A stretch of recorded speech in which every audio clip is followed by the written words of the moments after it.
This is a Merrick Studios podcast. On this week's show, I've done a lot of red carpets in my life, and I've been to the Grammys before. Yeah.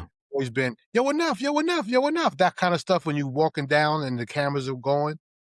But this time it was like, yo, right. And then they were like, oh, shit, yo, enough, you here too? And I'm like, yeah. And 3, 2, 1. I'm DJ Enuff. I'm DJ Camilo. I'm DJ Kast One. And I'm Len Boogs, a.k.a. L Boogs. Ladies and gentlemen, boys and girls, everyone worldwide, this is the Heavy Hitter DJs Podcast. Yes, sir. Once again, back at it. It's the Heavy Hitter DJs Podcast. And we're coming to you live and direct from Merrick's studio. You know what I mean? I don't like doing introductions. Go ahead. El Presidente, tell them your name. I'm here, man. Big Spanish DJ Enuff. Party Rocker Heavy Hitter DJ Camilo. Yes, sir. Yo, Kast, you know your name? Oh, Kast One, your mic is no good. My Come bad. on, DJ Kast rookie. One, I'm here trying to figure out how this chat works and how my mic works. Wow. Yes, sir. We back at it once again. And I want to shout everybody who went ahead, reposted, let the world know that we live and all of that. And let the world know that the Heavy Hitter Podcast is here. And we got somebody special with us today. You know what I'm saying? Not only he officially became everybody's little brother for no reason. You know what I'm saying? but he belongs to the one and only DJ Enuff, and we call him EJ, but he grew up now and he's making these bangers out there. Give it up one time to the podcast for our guy Riot in the place, y'all. Let's go. Heavy hitter. How y'all feeling? Yo, hold up, man. Family. Is your name Riot or Riot USA? What's the deal? Riot USA, wanna but know. you know, aka Riot. You feel me? Mm-hmm. All right, cool. Stop playing with him, Riot. All that, you know what I mean? All that. Yo, so off the rib, let's start with the name. How did it start? Where did Riot USA come? Honestly, I wanted a name that wasn't my government because I was just, I was a teenager just trying to figure out what I wanted, like my name to come.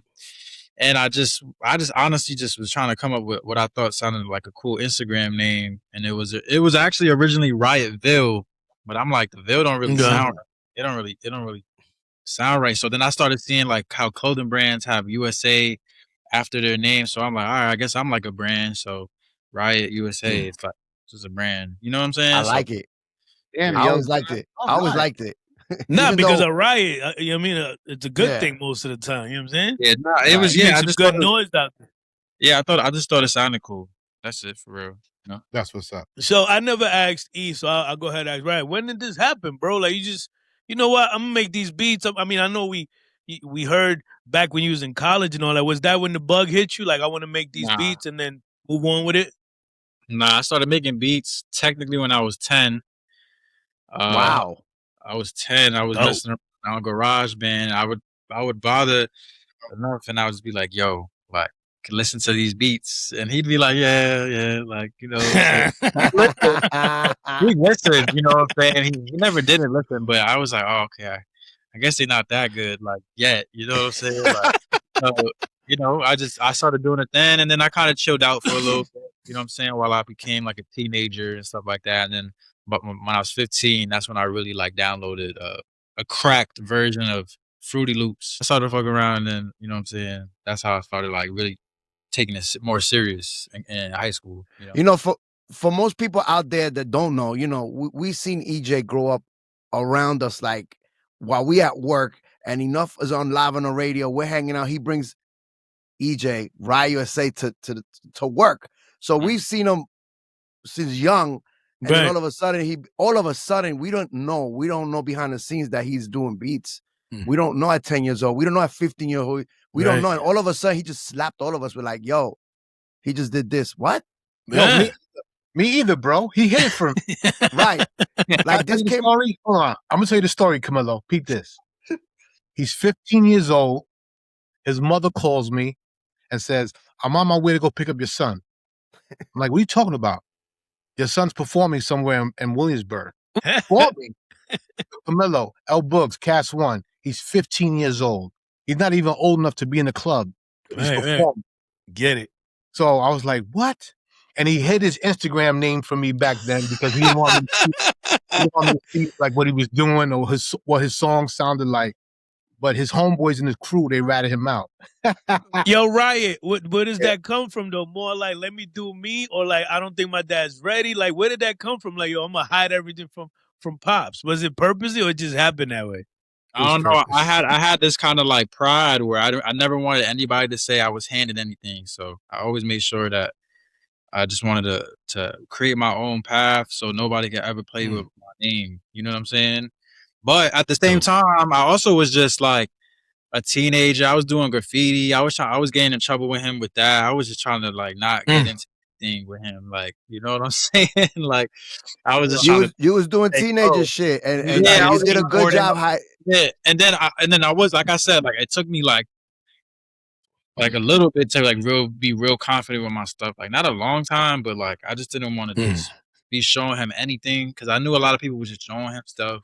Yeah, so I just wanted to make sure that I was like super sure about what I was doing before I really just. Because I'll admit it took me personally by surprise when we got the email blast.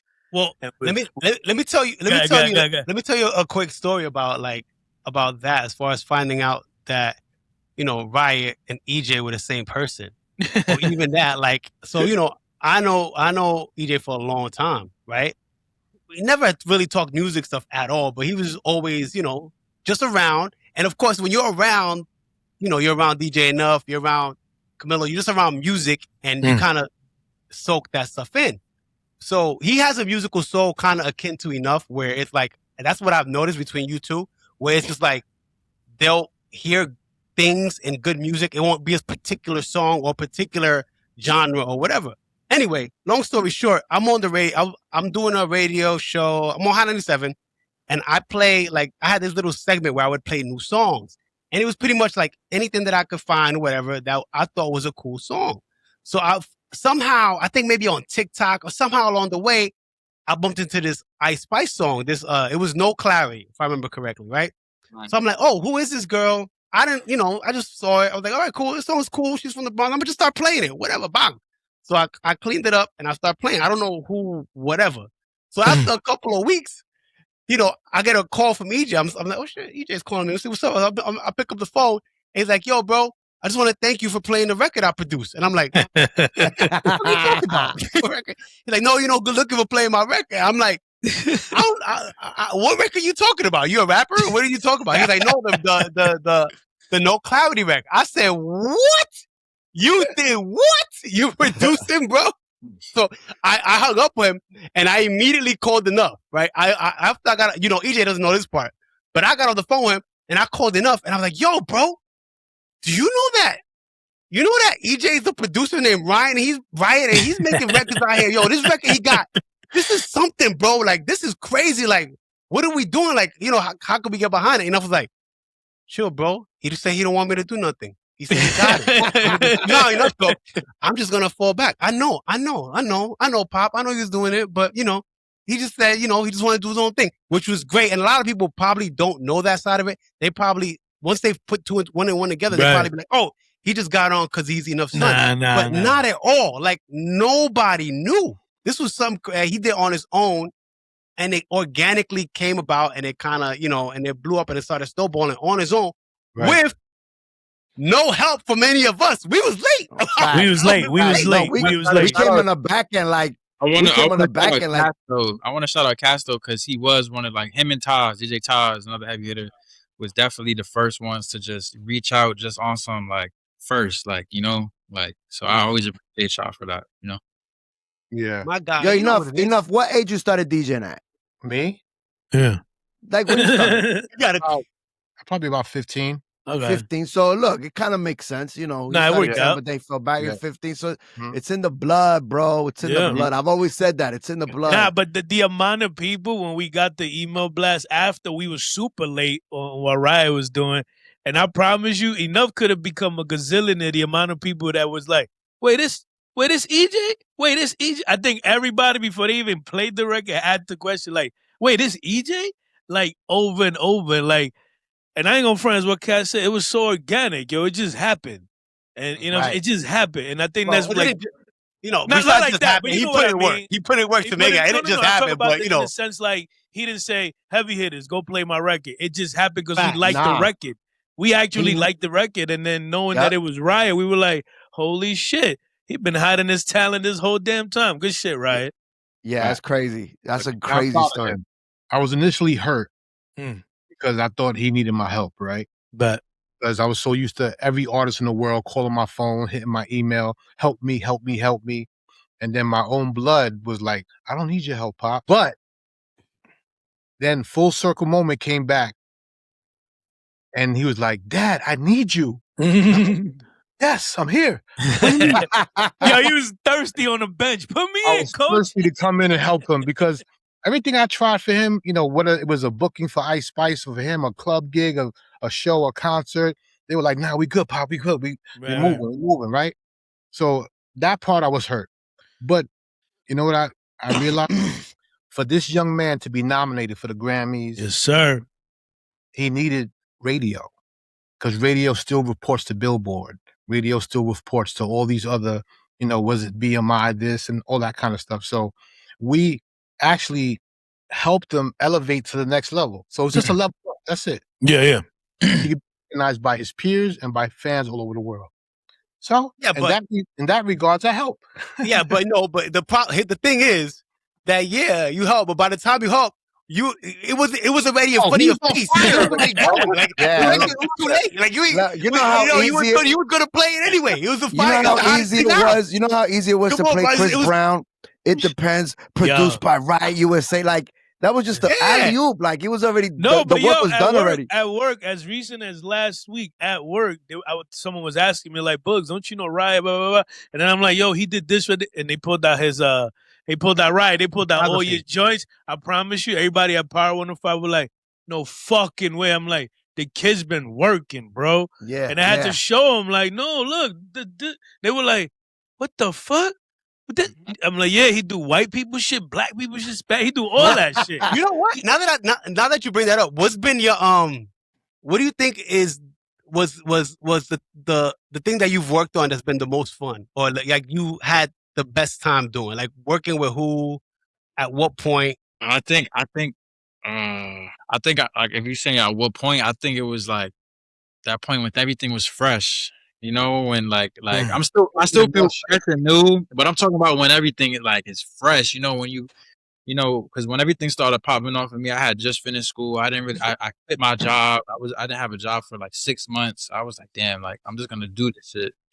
And it is what it is. I even asked Dad, I'm like, Dad, can I stay with you? Like, if this don't work right now, because my mom is tripping. She want me to chip in. I don't really have nothing to really give her. I gotta and he said, yeah, but by the time it worked, by the time it was the crazy whatever. From the time you asked me to move in with me, yeah, it was crazy. It was like a week later, boom, you blew up. Yeah, it was crazy. I say, you know, how crazy is that? It was the funnest part around that breakthrough era because I was just traveling for the first time, like on my own, you know, off of my music, you know what I'm saying? So like, you know, working with Ice at that stage was definitely the most fun because nobody's really telling us what to do. We coming in with this new sound that nobody's really doing at the level we doing it at. So there's nobody to really tell me anything. So I'm literally just doing what I want.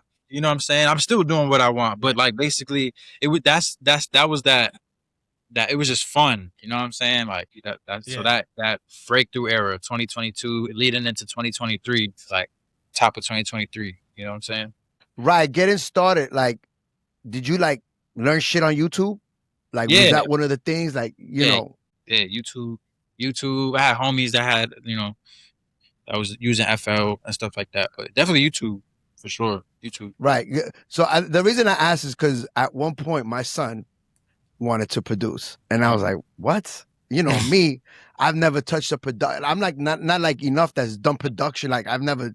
So what did I do? I called Riot. I said, "Yo, listen, I don't want to waste your time, but listen, what do I have to get for this young boy that's interested in producing? But I don't want to go all out. I want to start him off like boot camp." And see if he's really interested. He said, all right, get this laptop, get this the program, forgot Fruit with Fruity Loops.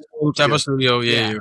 Get this, get that, and start from there. I'm like, all right. And then I never called Riot again. I said, here it is. If you really love it, JQ, you're gonna fall for that. Go for it. Hey, did he use it? Did He used it for a couple of weeks, and then he's back to his fucking PS5. Hey, I tried though. You know what I'm saying? At least you try.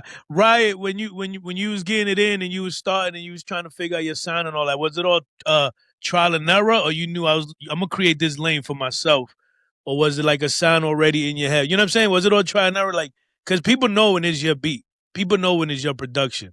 You know what I'm saying? Was that something that you just found along the way, or was that like little by little, this is me right here? Yeah, little by little. Like, you know, when I started making beats, drill wasn't really a thing in New York yet. It was still Chicago, Chief Keef era. It was a different type of sound. So, you know, I was trying a little bit of everything. I was making a little bit of hip hop beats. I was making R&B. I was making pop. Just anything that I thought sounded good.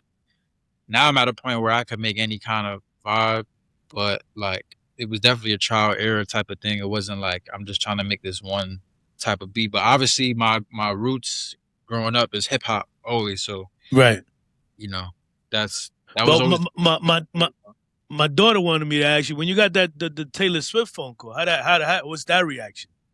That was crazy. That was wild. I ain't gonna lie. That was pretty wild. Man. Like, being in the studio with I her. reacted like I was sitting next to you. at that moment. I was like, yeah, when that happened too, that was before, like, you know, we had Munch and things was moving, and I still didn't have my deal yet. We still brand new, like, you know, everything happened so fast. So when that happened, it's just, I was like, damn, things is not going to be the same for sure after this. And I just remember even telling Taylor in the studio, like, yo, like, this don't happen to people where we're from. You know what I'm saying? So I just being a little emotional in there, because I'm just like, damn, like, people like us not really allowed in type of spaces so high up. You know, we talking about the top of the game, like the top. 100%. Yeah. That. You know what I'm saying? That's the highest you could go. You know, so I was like, do you ever feel like that happened too fast? Almost, because sometimes you're like, damn, like, if I do what I knew now, I probably would have, like, you know, just been a little bit more like what's the word? Like, you know, I think I was a little shy. Prepared. You know, you don't want to say the wrong thing. Right. Kind of being a little timid. Like, I definitely spoke up. I would be intimidated. That's what I was going to ask you. I'd be straight up That's intimidated. what I was going to ask you. Like, working with these, you went from working with like new artists to all of a sudden you're in the rooms with Taylor Swift, the likes of Chris Brown, Nicki Minaj, established artists. Like, at any point did you feel like intimidated or like, damn? Like, you know, sometimes you feel like you have sort of like an imposter syndrome. Do you feel like, damn, am I really in here? Like, am I supposed to be here? Like, at any time, did you feel nervous? Or you're like, what if they don't like this beat that I do? Or what if they don't like what I tell them production-wise? Hell yeah. Not like, I don't think it's because I'm like, oh, they gonna like this beat. It's more so like, yo, they better like this beat, because I don't feel like something right now. Because, like, you know, like, sometimes I'll make a beat and I'm like, yo, I trust myself so much where I'm like, yo, this is a hit. Do this beat. I know it's gonna work.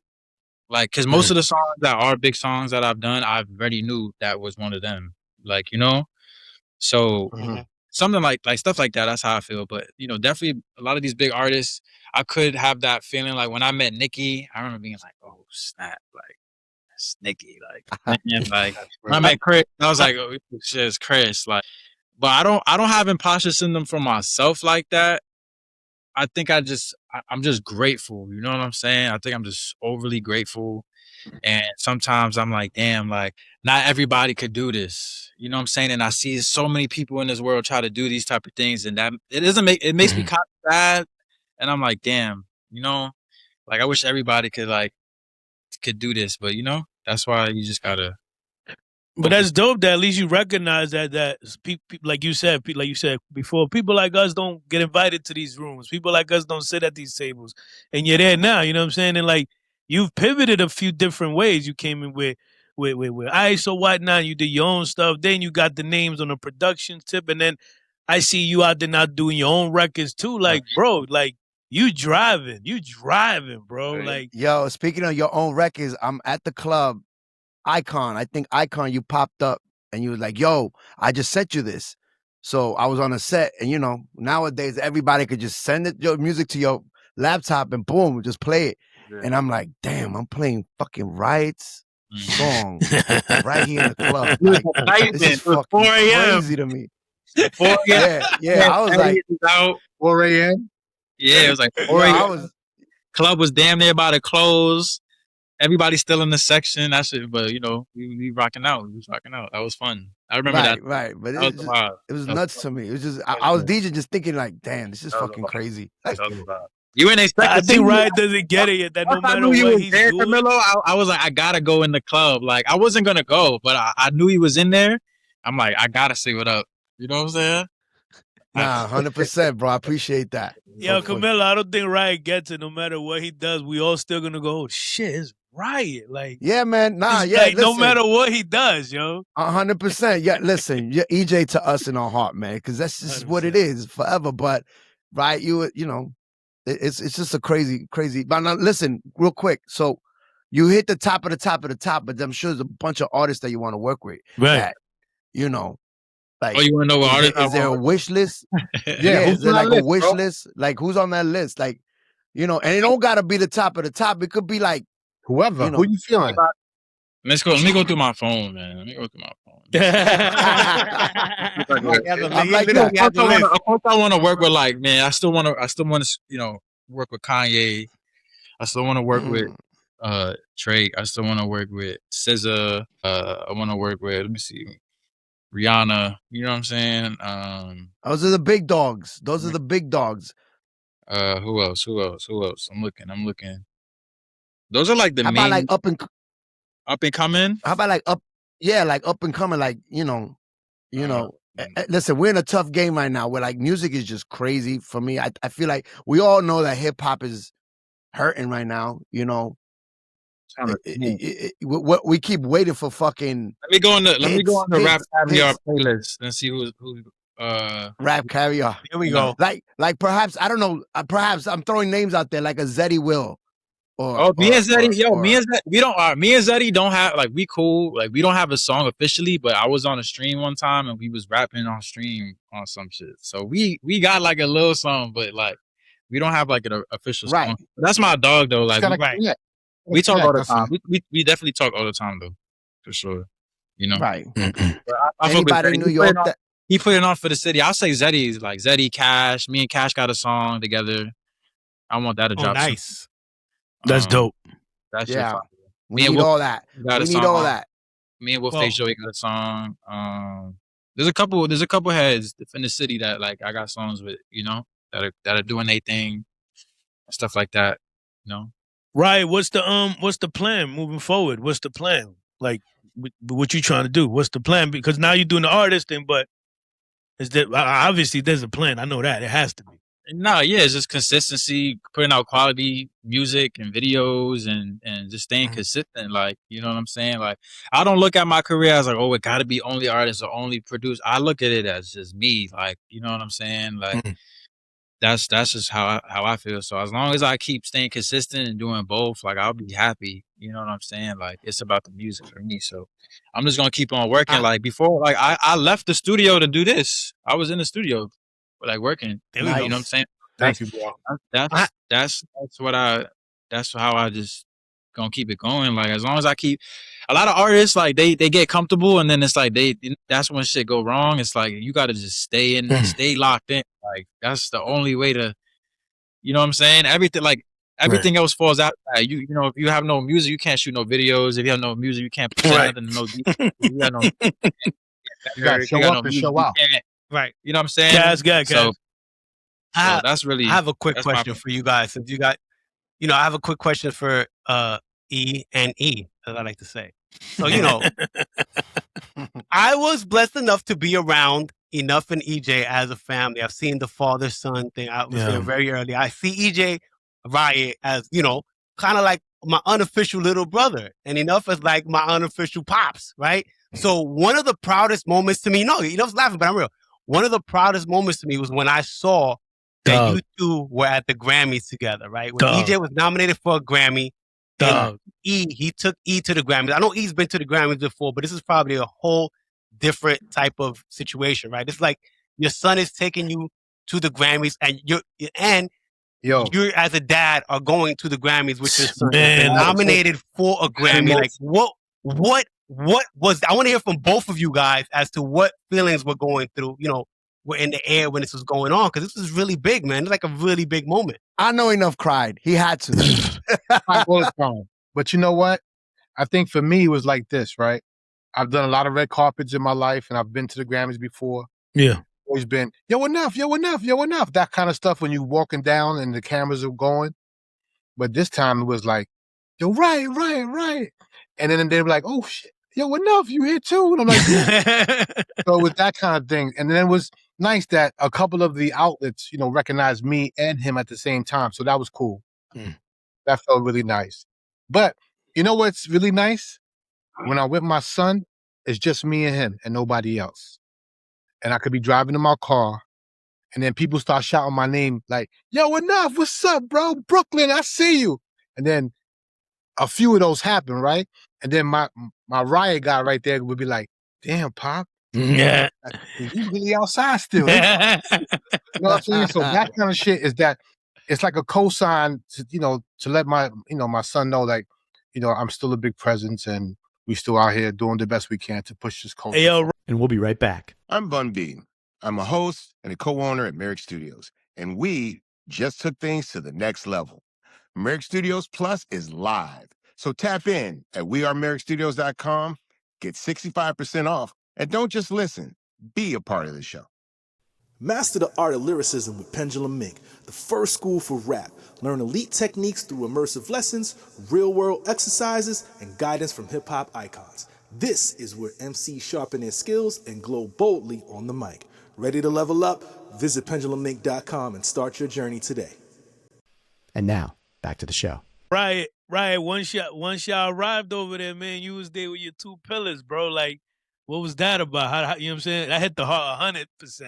Yeah, it hit the heart because I brought my mom and my dad to the last Grammys that I was nominated for 2 years ago, but because I was a part of like a different type of nomination, I didn't really have much control on who could come and how the situation was. It was my first Grammys ever, so it was kind of like a little more sloppy. And I had this guilt when I left, like, you know what? They came and they saw me, but they weren't really next to me. You know what I'm saying? I'm like, I felt kind of bad about that. I'm like, damn, next time I get nominated, I'm gonna make sure that they right next to me. You know what I'm saying? So Time out. Time out. Pause that. Time out. Pause that right there. Please pay attention to the fact that he said, next time I get nominated, like, I'm going back again. All right. And again. And again. All right. Keep going.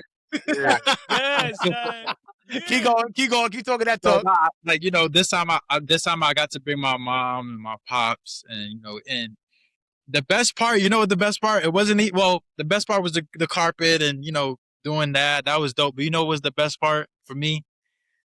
Yeah, well, just being in LA and we going to the diner and we all just eating some food. You know what I'm saying? That was because I'm like, damn, I haven't seen this in so long. So weird. I'm like, this is weird. Right. Like, weird to you, right? Yeah, Just regular, normal shit. Like overall, that whole Grammy weekend, that Grammy trip, just having my parents together with me, and me realizing like, damn, 2-3 years ago, I didn't have no career, no nothing. I'm able to fly them to the other side of the country, and we just, they in a black truck just going to the Grammys. That shit is the coolest shit ever. You know what I'm saying? I personally saw when you posted it, and I was like, oh shit, I ain't gonna lie. I was in the crib. I showed my lady and everybody. I was like, yo, but I don't think people Pop put that shit on though. He looked good though. You saw him? He did. Clean. He sure did. You done pleased up nice, yo. Yeah. Yo, I threw on the tux for my boy. I had to. He sure did. He had that shit on. You put the couplings on? Yeah. Oh, so my son got me was it Christmas? Yeah, just for your birthday. Yeah. Or for Christmas. my birthday, he got me some cufflinks but the cufflinks were turntables. Oh, that's hard. Oh, that's fire. That's fire. I put them on my tux, and I was like, bing. That's fire. But without me saying, we all saw that moment and we was OD proud, 100% proud. Anybody that been to Brooklyn when EJ was born, we was OD proud of that moment. And I love the fact that you said next time, family, because I'm gonna be up there again. But then we move forward. You're doing the music, you're doing this and that, and then it's something that I personally never even thought was a thought or a conversation. And then here comes Riot, and like you a heavy hitter now, bro. Like I don't know, like that took another meaning for me because I'm a hater. I don't like nobody. None of that. But wait. He didn't. Here's the crazy part. This is how crazy it is with Enuff and this whole crew shit. Tell him what he said. Wasn't a heavy hitter. He had to ask. He was like, "Yo, can I be down with the heavy hitters?" Right. That's what I'm saying. Hold on, y'all. You were in Puerto Rico when we announced it. Riot was like, "What you mean? I've always been a heavy hitter. I was born." Facts. There we go. There we go. But the way I've always seen it, like we're grandfathered in. Like I feel like little JQ, my son, even though he's just a heavy hitter because he's already, grandfathered in. Absolutely. Chris G, like I've always felt like that's DJ Lobo's son. Like he's grandfathered in already. Like but I get it. That. Right. What does this crew mean to you? I mean, besides of course that your father is the heavy hitter, but what does the crew mean to you anyway? It just means family, you know what I'm saying? Like how everybody could just come together and, that they care about one another. And it's music that bounds everybody together, but it's love that keeps everybody connected, you know what I'm saying? So I think that's more important than anything. So that's why, I admire the heavy hitters because, everybody looks out for one another and everybody's just proud of what they do. So, you know what I'm saying? So yeah. I think that's why we lasted so long because we're a big fucking family and we don't. I gotta tell everybody we don't always get along. We sometimes there's little friction here and that, but like Enuff's always said it, brothers and sisters they always fight. When you got 150 brothers and sisters, it's gonna be right. That's normal, right? And you might go a long time without seeing any members of the crew, and then as soon as you see each other, it's like you guys haven't it's you instant, guys saw each other yesterday. Like like the last time I saw Riot in person was probably a few years ago, and then I saw him again not too long ago. We're just walking in the Sony building in the lobby. Like we just crossed by the we're in the lobby, hugging in the lobby. Like, oh my God, you doing that to your family? It's just like we just, you know what I'm saying? I forgot about that. Right. But that's what I'm saying. You see each other and you kind of like pick it up right from where you left off. That's a great part of being in the squad. Fun fact, Kast told me how to ride a bike. Oh wow. Oh shit, I know. Yeah, I did. Right. I always remember that. That's how long I've been around, bro. That's how long we've been around. Yeah, I was ever in the game show. Yo, Ryan, I got a quick question. So I always complain about, in the past 5-6 years, artists all jumping on, 70 BPM beats, the tempo. The tempo of these songs are all the fucking same. And I'd be like, for instance, when like A Boogie jumps on a fucking track where it's up tempo, 95, 96 beats per minute, like I feel the best comes out of him. You know what I'm saying? And maybe you can answer this. Why is it that these artists want to jump on these same 70 BPM, 65 BPM? Is it just a trend? Is it the producers are feeding them this? Like, I don't know. Do you guys agree with me? Should be stale, bro. Like everybody. Oh, it's the same shit. That's what you're saying. Yeah, it's stale. Yeah, it's the same You mean that there's no tempo? That is like there's no tempo. There's multiple things that go into it. I'm gonna try to see it. I'm gonna try to explain it to me, right? There's no right or wrong to none of this, right? Like the tempo thing is subjective. You know what I'm saying? But at the same time, when you're trying to make a song that people could dance to, sing to, right. So if it's you saying 70, I'm reading it as 140 because that's how, you know what I'm saying? Right, of course. I get it. A 130 to 140, when you in that crowd, it's easy to jump up and down to that. You know what I'm saying? Right. If it's like a 90 or 100 BPM, it's kind of awkward to do that when you dance, right? If we talking like Because like once you passed 160, 170, unless you spacing out the drums, it becomes like a Cali type beat, a Cali bounce. It becomes, you know what I'm saying? At that point, he's talking like 92 BPM. That's what he's saying. You know what I'm saying? Like all that West Coast music, that's like, you know what I'm saying? So you could bounce to all those things, right? There's, you know, like I said, the BPM doesn't really matter, but I feel like people stick to that 130, 140 because it's such a non-intimidating tempo for multiple artists from multiple genres to merge together. Once you go to a 90, 100, a certain rapper might not really find they literally might not be able to do their flow on that tempo comfortably. Yeah, we get it. You know what I'm saying? Like, listen. Right now, I'm rocking to like I really like 42 Thugs record, Thick One. It's not a bad record. That's a good record. It's a fun record, right? It's not a fucking hit, but it's a fun record for the club, and it has that 100 BPM. Yeah, Detroit goes there. Detroit goes there. Right. They go correct. There. So, but I feel like that the game is missing that. Number one. Number two, I remember at one point I turned around and said to you, "Yo, you need to do a Dembow record." Remember me telling you that? Mm-hmm. And then out of nowhere, like 3 months later, Tutti comes out, and I'm like, "Hold on, this is fucking Dembow." Oh, you know, I got excited. Camilo's looking for points. Look out! No, not at all. Not at all. Not at all. But I got happy when I heard that. I was like, okay, like, you know, trying different fucking shit. Like that as a DJ, that gets me excited, you know, because you're trying different shit. Like I'm like, oh man, you know, I just got excited. Whatever. All right, whatever. Yeah, don't forget Camilo's address in Queens.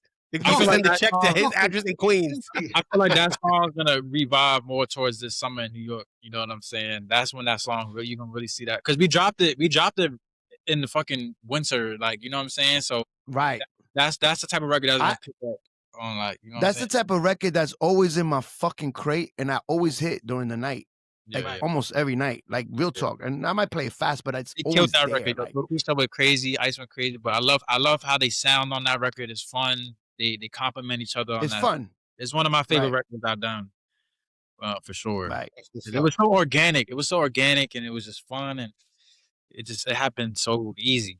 You know what I'm saying? So, listen, Ryan might do a bachata next. You don't know. Who knows, bro? Go get that. Go get that. Romeo Santos. Go get it, kid. Go get it. That's what's up. Riot, I mean, needless to say, bro, we're super proud of you, you know what I'm saying? And we just hope you keep climbing that ladder, you know what I mean? Like, you don't understand, bro. I mean, you probably get it. You have a big, humongous fan group behind you, bro. And we got you know what I mean? And, like, just keep, like, making us say, oh, shit, that's Riot. I think that should be your new drop on the record. Oh, shit, it's Riot. I think it should be Let me a new drop, man. Let me a new tire. I love that, man. We'll send you some Bob. Good. Anything we need to know, right? Anything we need to touch on? Yeah, I've been working on a lot of new albums with other artists. I got my next single coming out probably what's it be in April, May. Look forward to that.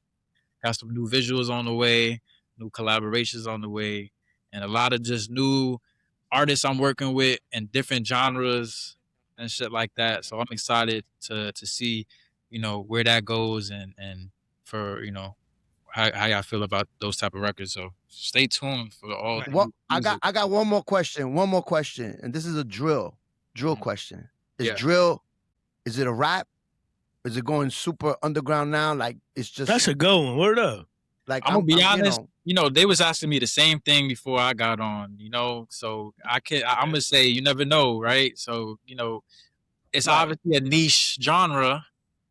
To answer your question, like it's a niche genre, but I don't want to count it out because, you know, that's what they try to do to me, and I broke through that bit. So you never know. You know what I'm saying? So right. Or you know what what it is about drill? Drill is so like, especially with the Jersey influence now. Yeah. It's such a. I think it evolved. It's such a like, it's one of those genres where you could do something so simple, but it hits so hard. You know what I'm saying? Right. And it's singable, it's danceable, it's memeable. So I wouldn't sleep on it. Is Jersey having more fun with it than New York was, though? Like, is Jersey making it more enjoyable in a way? Because when I hear the records, I think the Jersey guys are doing like they're having more fun. I think the Jersey makes it more fun. They're less violent. Yeah, that's what I'm saying. No, that's exactly what I'm saying. Yeah. Right. You know, the drill that we know, the BX drill, it's all, you know, the same. Yeah. Clah, you know, Right. kill you. I think, And, you know, yeah, like, Jersey. Oh, go ahead, Camilo. I was just gonna say Jersey's having fun with it. Like, you know what I'm saying? Jersey is just like, you know, I started with the drill shit, but like even Big Guy right now, you know, top 5 song in the United States, like on YouTube, like is the Jersey beat. Right. A lot of my biggest records, Belly, Jersey beat. Princess Diana, no, there's no Jersey on that. Barbie World got Jersey. What's it called? Hannah Montana, Jersey. So like a lot of those records, Boys a Liar Part 2, Jersey. You know what I'm saying? Even the new Uzi song, Jersey. You know what I'm saying? Right. The last 2 big Uzi songs. Yeah. Jersey. So, that's a fact. But the cool thing about it is not a lot of people, yo, I be playing these Jersey beats for these artists and they are scared. They are scared to get on them. They don't know what to do with it. That's crazy. They're intimidated. I mean, look at the baby. The baby. And push the sound, but some artists they just scared, bro. Just scared. To me, And are those artists that are from like the New Jersey, New York area, or is it artists that aren't from there? I don't blame them. It's hard to get out your box and try something new, but I encourage artists to do that shit because you just never know. You don't got to put it out. Just try it. Right. Make some fire shit. Like I'm trying to bring up the baby. The baby jumped on some Jersey vibe and he came back. Oh, he's winning with those. He's winning with those. He's winning with those.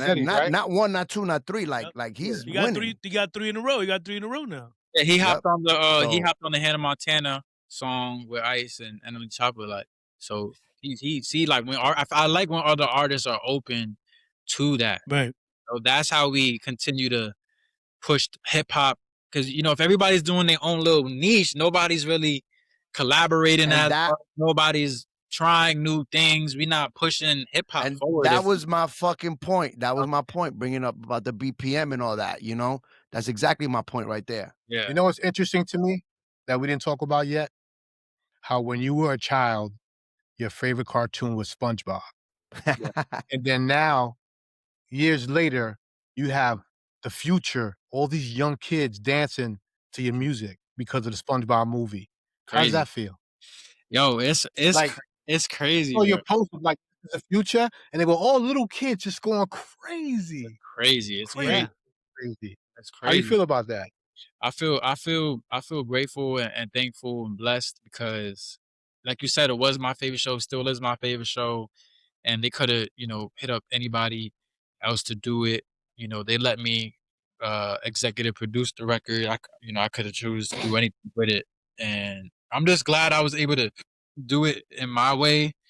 And like I said, continue to push that tri-state sound, that Jersey sound, and it's stamped. You know what I'm saying? And let me tell you something. That record is fun. I play that shit. Yeah, man. You know, honestly, I was gonna say I'm surprised. I saw a video like it's in the club, but it's in the schools. What's the last record? It's everywhere. Like, it's everywhere. It's not real. You know, like that's funny. And you know what? It's also one of those records that people didn't expect or didn't see it coming, right? Like, when it did come, people didn't really take it seriously because they saw it as a movie. Like, oh, this is just part of a movie. Right. But it transcended. Like, it went, you know, it transcended the internet, the clubs, the radio. Like, it's just the energy of it is a good energy, is a good vibe.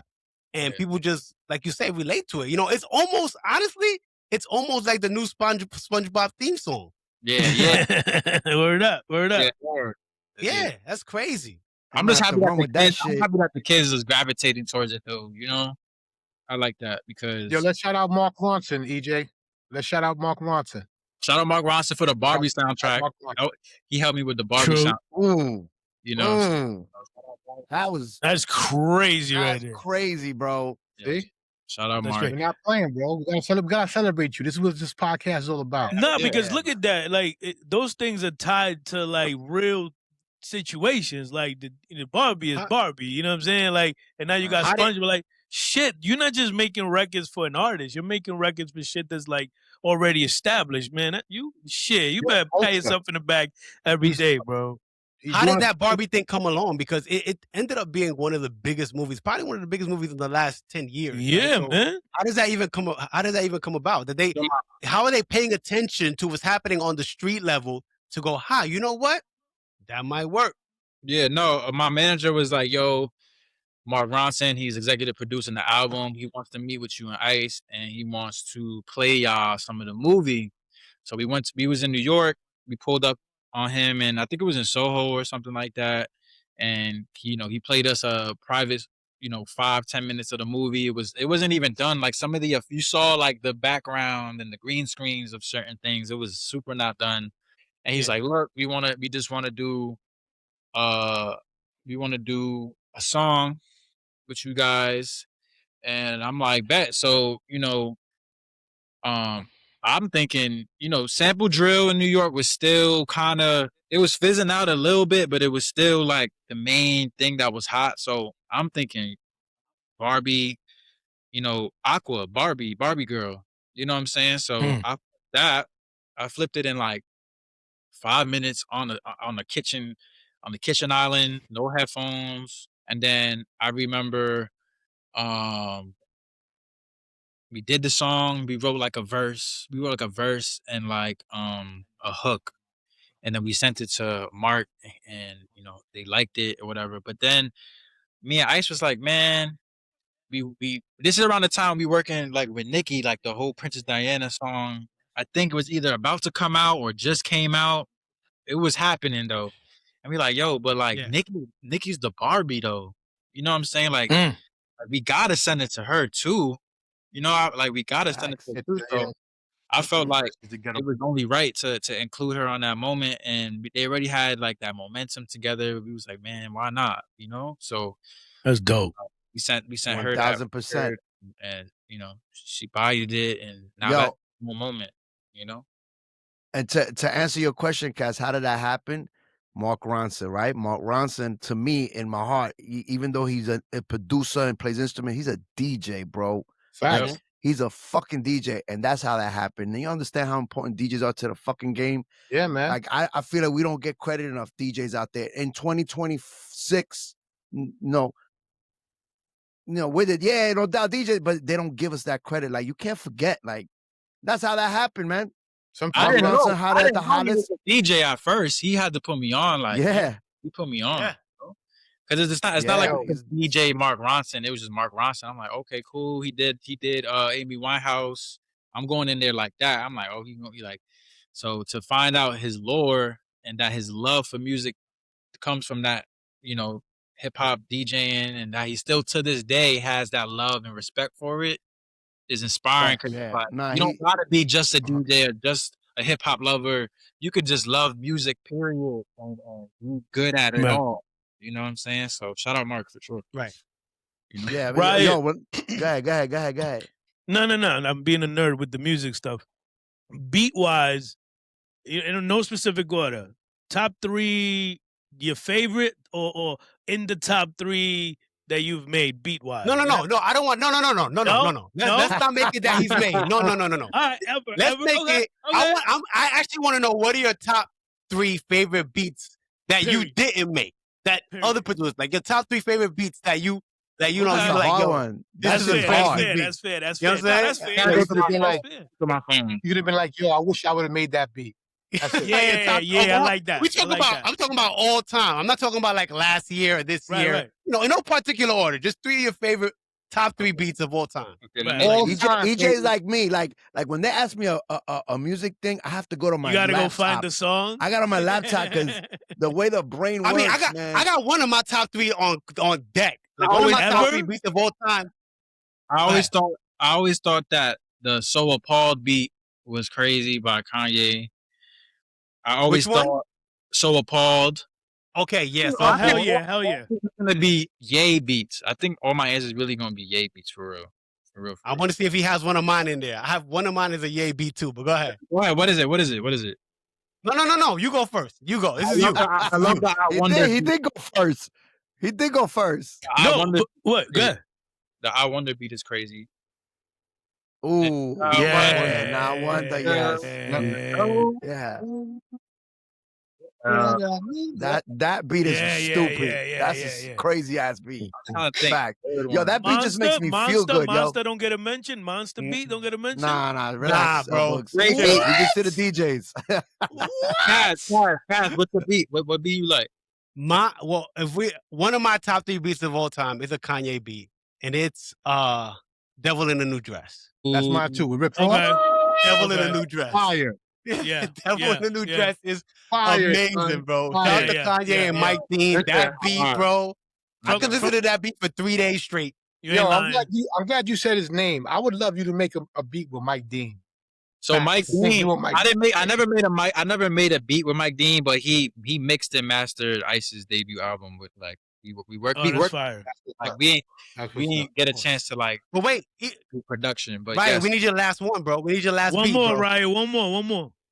I love the stronger beat. Yay! I think all my favorite. Yay, for sure. Yeah, I know we can't play music here, but one of my favorite beats, probably like some Neptunes, like That Girl. That Girl with Snoop and Pharrell. Like That Girl with Snoop is so slept on, bro. That beat is so slept on. Yeah. I like shit like this. Told y'all. That beat is crazy. Jay got some legendary beats too. Jay got some like yeah, but you know. But then again, those are good though. Is Neptune beats though. At the same time. Yo, can I ask you a question? Yeah. Why when we in the car driving, you always yo, Pops, play your shit. Play your vibe. I'm looking for something to sample and flip. That what it is? Not all the time. Not all the time. It's just refreshing. It's refreshing to me because, you know, sometimes like it's just you know, there's a certain kind of soul in old records, and you know, you might play something that just has a different kind of feeling to it than what you get now. You know what I'm saying? That's dope. So that's why I like. While we here, I'm gonna just complete it. My other 2 beats for you, real quick, EJ. My other 2 beats. Go ahead. What We Do, Freeway, Jay-Z, and Beanie. And this is gonna be this one is so random. Sucker MCs, Run DMC. Oh wow.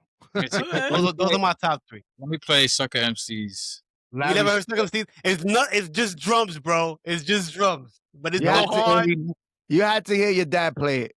Had to. It's just drums. What was the what's the other one you said? What We Do. You know what we do. Hell yeah. You know, that's good. That was cool. That's cool. Anyway, they all classic. They all classic. At this point, they all classic. You know what I'm saying? It's hard. It's hard to pick 3. I'm not gonna lie to you. It's hard to pick 3. Classic. That's a good one. All right, man. How we feeling, y'all? We good, baby. Riot, just again, man, thank you so much for joining us today. And of course, you already told us you got more music going the way, new project going the way, and we're gonna be here just watching and, you know what I mean, applauding and saluting and supporting you, of course. And you know what I mean, we gotta support the heavy hitter, you know what I mean? The heavy hitter Riot. You feel me? We proud of you, Riot. We proud, man. Keep fucking shit up, bro. Yeah. And we can't wait to see you again in the Grammys, you know what I'm saying? Yes, sir. Thank you, guys. Thank you. I bet, yo, follow me at Riot USA, RiotUSA. You know, follow me on Spotify, Apple Music, all that good stuff. You know what I'm saying? And stay tuned, man. Stop playing with them. Go ahead and make sure you subscribe to the Heavy Hitter DJs Podcast, rate the show, and share it with someone who cares about the roots of what moves us. I'm the crowd mover, Len Boogs. I'm the big Spanish guy, DJ Enuff. I'm DJ Camilo. And I'm DJ Kast One. Heavy Hitter, suckers.